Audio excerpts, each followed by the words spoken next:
అందరికీ. ఈ మధ్య నేను వీడియోస్ చేస్తున్నాను కదా, చాలామంది అడుగుతున్నారు ఏం చేస్తుంటాను అని. నేను నా గురించి చెప్దాం అనుకుంటున్నాను. నా డిగ్రీ వచ్చేసి హోమ్ సైన్స్ అండి. జేఎంజే కాలేజ్ తెనాలిలో చదవటం జరిగింది. అదే రకంగా పీజీ వచ్చేసి శ్రీ పద్మావతి మహిళా యూనివర్సిటీ తిరుపతిలో చేయటం జరిగింది. ఎంఎస్సి హోమ్ సైన్స్లో human development and family studies నా స్పెషలైజేషన్.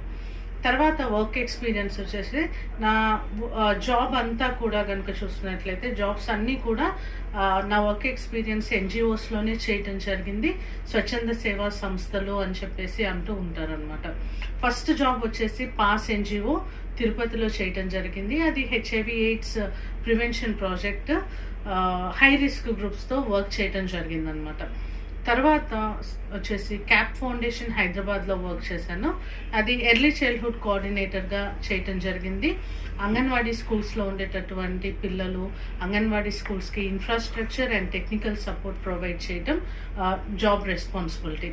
తర్వాత జాబ్ వచ్చేసి ఎంటీఆర్డిఎస్ నార్కెట్పల్లిలో చేయడం జరిగింది. అక్కడ ప్రోగ్రామ్ మేనేజర్గా చేశాను.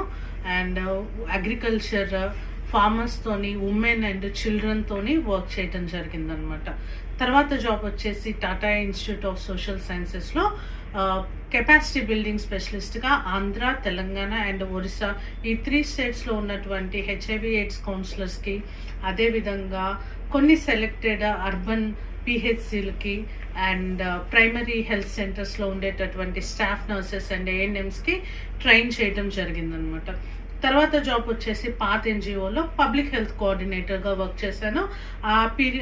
ఆ పీరియడ్లో కనుక చూసినట్లయితే ఆంధ్రప్రదేశ్లో ఉన్నటువంటి డిస్ట్రిక్ట్ లెవెల్ హాస్పిటల్స్లో ఆక్సిజన్ ప్లాంట్స్ ఎస్టాబ్లిష్ చేయటం మెయిన్ రెస్పాన్సిబిలిటీ. తర్వాత మళ్ళీ Mother Teresa rural development society నార్కెట్పల్లిలో చేయటం జరిగింది. దాని తర్వాత వెరీ రీసెంట్ జాబ్ వచ్చేసి ప్లాన్ ఇండియాలో కన్సల్టెంట్ అనమాట for Telangana child rights commission హైదరాబాద్లో చేయటం జరిగింది. అండ్ మీ అందరికీ తెలుసు, సెప్టెంబర్తో నేను జాబ్ నా కాంట్రాక్ట్ క్లోజ్ అయింది, జాబ్ మానేయటం జరిగింది. అండ్ ప్రస్తుతం అయితే నేను ఫ్రీలాన్స్గా ఆపర్చునిటీస్ వస్తే చేస్తూ ఉంటాను. అండ్ అదేవిధంగా సిడిపిఓ అండ్ అంగన్వాడీ సూపర్వైజర్ ఎగ్జామ్స్కి ఎవరైతే ప్రిపేర్ అవుతూ ఉంటారో వాళ్ళకి కోచింగ్ క్లాసెస్ కూడా కండక్ట్ చేస్తూ ఉంటాను. అవి రెగ్యులర్గా నడుస్తూనే ఉంటాయి అన్నమాట.